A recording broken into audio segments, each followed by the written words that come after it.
Kontratatu 1740an.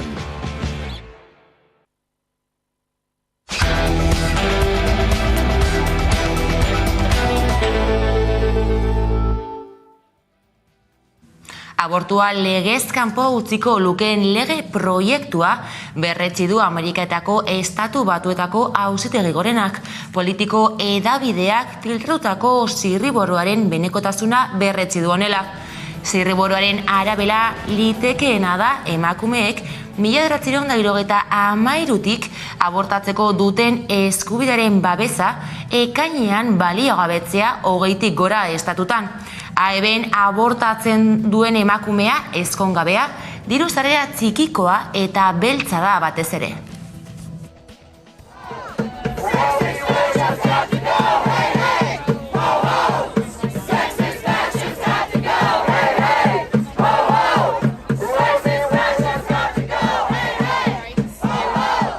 Atzera pausoak botatzen ari gara. 1973 lortutako eskuaila bat da, bat zen.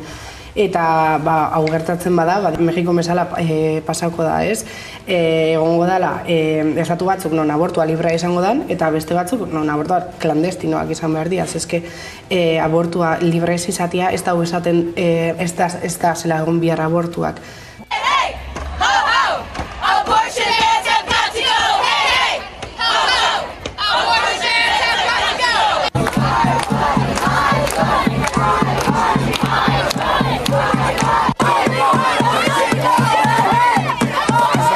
Mogimentu borrokatu behar dutenak, ez? Eta hainbat politiko, zuk esan duzu moduan,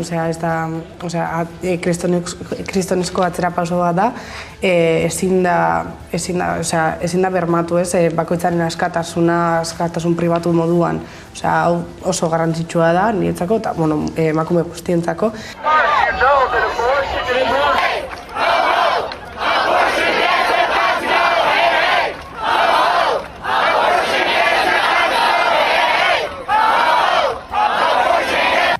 Europara etorrita, Errusia eta Alemaniaren arteko harremana izpide.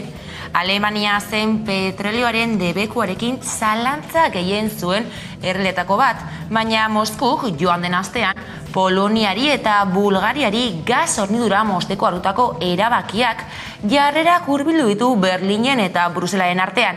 Ana Irazabal, Berlin.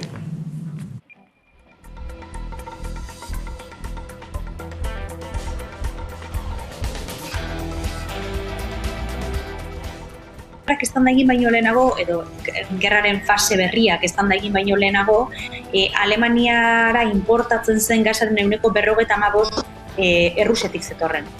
Orduan, azken urteetan Alemaniaren estrategia beti izan da Errusiatik gasa ekartzea, ez diversifikatu, hau da oso menpekoa zen, eta orduan, gerrak estan da egin zuenean, eta zigor ekonomikoi buruz hitz egiten hasi zirenean, Alemaniak poliki-poliki erabaki zuen nola dibertsifikatu daiteken aurrerantzean hori, klar, hori ez dator egun batetik bestera, ez? Orduan, alde batetik egin duena izan da Katarrekin akordio bat sinatu, eta Katarretik gas likidotua ekarri, baina, klar, horretarako azpiegitura berriak eraiki behar ditu hori transformatzeko, eta horretan ari da momentu honetan. Eta beste alde batetik nolabait hasi da erabakiak hartzen, jendeari gaza aurrezten eskatzeko. Hemen kontuan izan behar da, Ukrainako gerrak bat egin duela Alemaniako zentral nuklearren itxierarekin. 2022an itxi behar dituzte geratzen diren azken 3 zentral nuklearrak, eta orduan beste teorietako bat da agian zentral nuklear horiek irekita mantenduko dituztela, azkenean Errusiak bere mehatxuak betetzen baditu eta hemen ere iturria izten badu, ez? Azken erabaki Alemaniarena izan da petrolearekiko petrolearen gainean Errusiarekiko zuen menpekotasuna ere gutxitzea, hori lortu du, asko lortu du, une honetan 12an dago, eta prest dago, edo hori esan du behintzat Alemaniako ekonomia ministroak Robert Habekek, prest dago Errusiako petrolioari enbargo bat ezartzeko. PSOE, PP, Vox eta Ciudadanosen talde parlamentarioek uko egin diote Pegasus auzia ikertzeko batzordea sortzeari. Madrilgo Kongresuko bozeramaileen batzordean emandako botoekin, politikari independentistei ustez egindako espioitza argitzeko ikerketa batzordea eratzeari. Hala ere, Sánchezek azalpenak eman beharko ditu Kongresuan. Mertxe Aizpurua, EH Bilduko diputatuak, nabarmendu du ikerketa batzordea beharrezkoa dela auzia ikertzeko, eta Aitor Esteban EAJko diputatua ere bat dator Aizpuruarekin. Zer gertatuko litzateke sekretuen batzordean? Bertan, hori batzorde bere funtzionamendua eta era guztiz arrunta da. Ez da ikerketarako, kontrolarako, informazio emoteko, baina besterik ez. Eta hemen, konfiantza apurtu egin da, eta benetako ikerketa bat egin beharko litzateke. Gobernuko presidentea eta defensa ministra arakatu dutela jakitea larria da, baina horrek ez dio larritasuna kentzen aldez aurretik salatu diren hainbait espioitza kasuak, baina eta horrek ez du lausotu behar inolaz ere masiboki egin den espioitza kasu hau. Espero dugu gauzak argituko direla, ze benetan beharrezkoa da eta kalitate demokratikoaren onurarako beharrezkoa. Frantzian presidentetzara aurkeztu den polo ekologistaren hautesleen borondatea islatzen dutela uste dute ekologia berdeko kideek. Frantzia intsumizioak ere ontzat eman du akordioa. Ipar Euskal Herriko militanteek begi honez ikusi dute akordioa eta gainerako ezkerreko indarrekin ere aliantza lortuko dutela espero dute. Frantzia presidentetzara aurkeztu den polo ekologistaren hautesleen borondatea islatzen du Jeremy Sabatier Europa Ekologia Berdeak, alderdiko Ipar Euskal Herriko idazkari ordearen iritziz. Sandra Pereira, Frantzia intsumizioko arduradunak ere ontzat eman du akordioa. Herenegun maiatzaren lehenean egin zuten ezkerreko taldek akordioa Frantziako legebiltzarreko bozetara elkarrekin aurkezteko. Programa bat finkatu dute, zenbait neurri inguruan adostuta, tartean dira gutxieneko soldata 1.400 eurora handitzea, erretreta 60 urtetan sartu ahal izatea besteak beste. Bestetik, gaur protesta bateratua egin dute Alkontza eta Emobili lantegiko grebalariek. Irizal taldeko lantegietako beharginek autokarabana egin dute Lazkaotik Ormaiztegira. Bi planetako langileak greba mugabean daude. Alkontzakoek zuzendaritzak kaleatutako 25 beharginen kontra eta Emobilikoek lan hitzarmen duinaren alde. Hala, gaurko protestan, Lizar kooperatibaren jarrera salatu dute.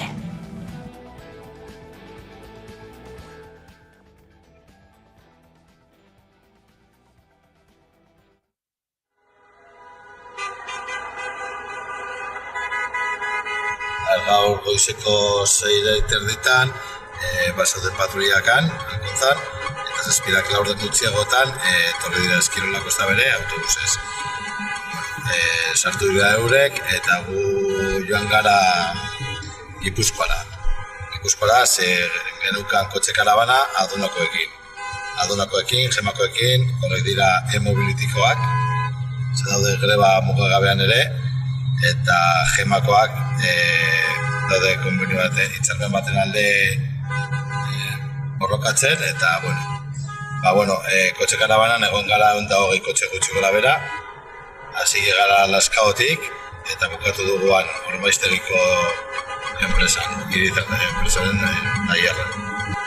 Eta moztu dugu errepidean eskatxo bat eta... Arabako kiroldegitako langileek ere protesta egin dute eta Arabako metalaren hitzarmenaren alde grebara deitu dute. Estilana Gasteiz. Araban ere sindikatu abertzaleek deialdi propioak egin zituzten, beraien kabuz, Komisiones Obreras eta UGT ordea elkarrekin atera ziren kaleetara. Hitzordu nagusiak Gasteizen eman ziren. Soldaten igoeraren eta prekarietatearen aurkako borrokan jarri dute ardatz aldarriek, besteak beste. Zentzu horretan, metalaren sektorean nabarmendu da mobilizazioei dagokionez, izan ere 3 greba egun registratu dituzte maiatzerako. Baina ez dira bakarrak, Gasteizko kirol instalazioetako langileek ere greba deialdia egingo dute maiatzaren 14 eta 14 bitartean ez badute lehenengo patronalarekin akordiorik lortzen. Esan beharra dago, sektore honetan, azken 10 urte hauetan, 10% erosalmen baten galera izan dugula, eta alde horretatik uste dugu orain esfortzua enpresei dagokiela, ez? Orduan, ikusiko dugu bihar daukagun bileran ze ematen duen, eta, ez baldin badaude aurrera pausorik, esan dakoa, posegunetako greba egingo genuke datorren aste. Galdakaon maiatzaren 13-tik 15-era ospatuko da Sormene jaialdia. Bueltan da Euskal Kultur Transmisioaren plaza.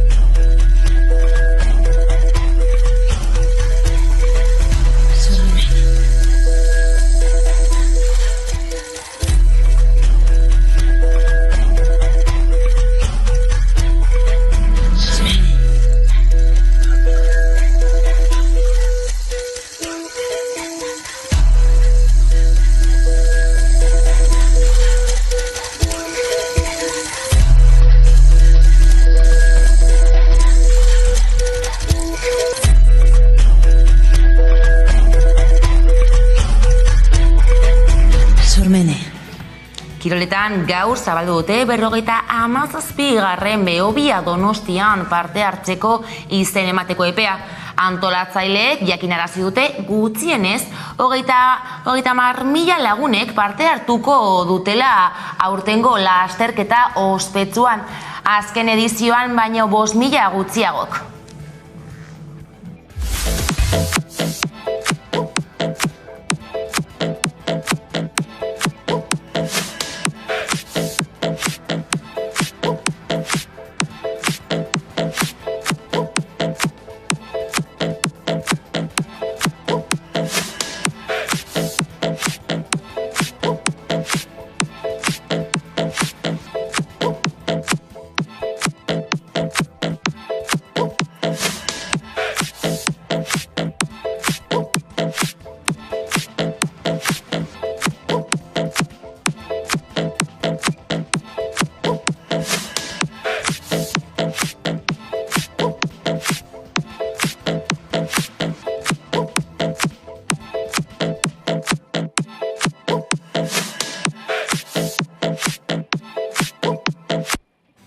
Besterik ez gure aldetik hauek izan dira egunak utzi dituenak, guztiak eta gehiago nahi duzuen aldiro hamaika.eu atarian.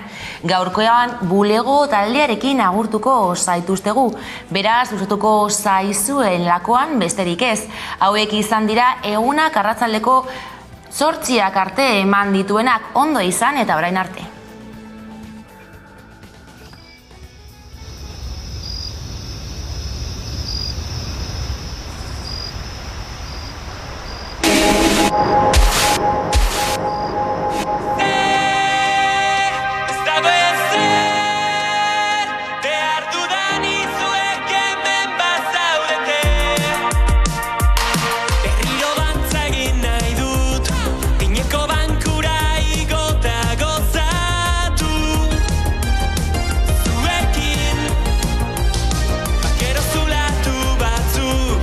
Plaza berri zutan, ta aztu ez ditu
ematen baditu.